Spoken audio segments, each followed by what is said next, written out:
So most of you have probably heard something about clicker training. And really all clicker training is a way to reinforce, in other words, make stronger behavior that you want. So the way that we reinforce behavior is we provide a good consequence after that behavior happens. If you're using a clicker, what the clicker does is it marks the behavior that the dog is getting rewarded for or reinforced for.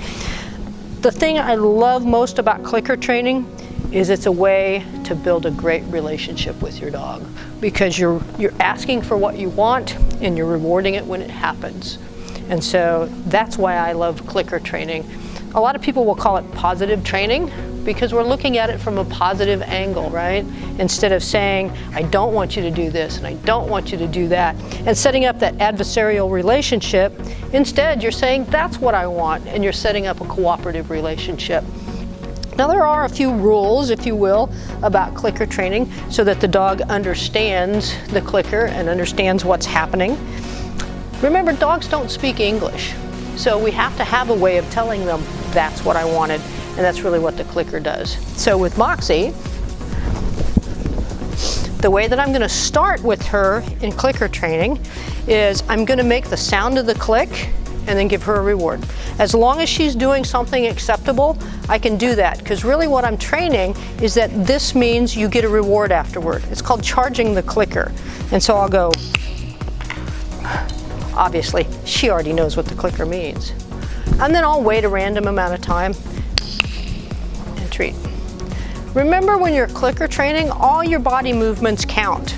So especially when I'm trying to pick out a particular behavior, right?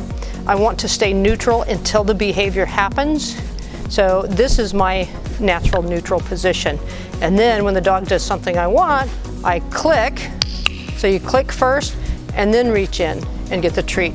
That's important, because if the dog is working and I put my treat hand in the bag, the dog's going to get confused. That's what's going to tell them they're doing the right thing, and your timing will be off. Timing is important, whether you're using a clicker or some other kind of marker. You can use a whistle, you can even use words. The most effective, though, is the clicker, because dogs don't hear it all the time. It's a very unique sound, and it's easy to relate to one thing. You're going to get rewarded after that.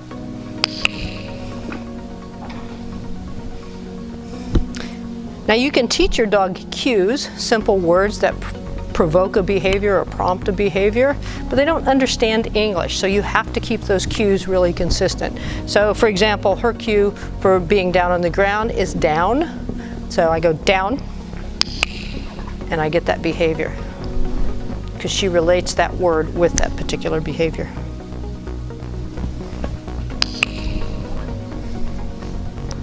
Cues can be verbal, so you can say a word, you can make a sound.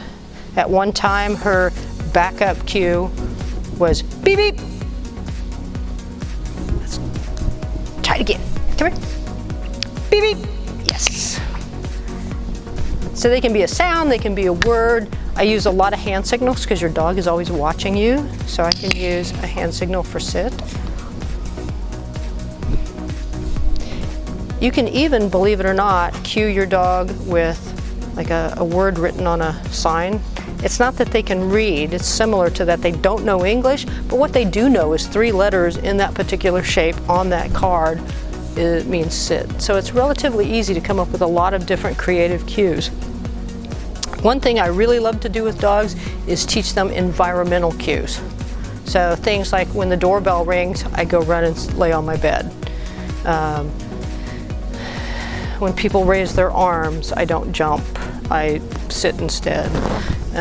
When people jump around, I don't jump on them, I sit instead. So the way that I do all those things is to think of natural things that happen and how you can have that situation cue your dog to do something else.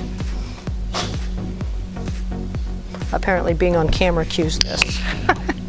Good dog.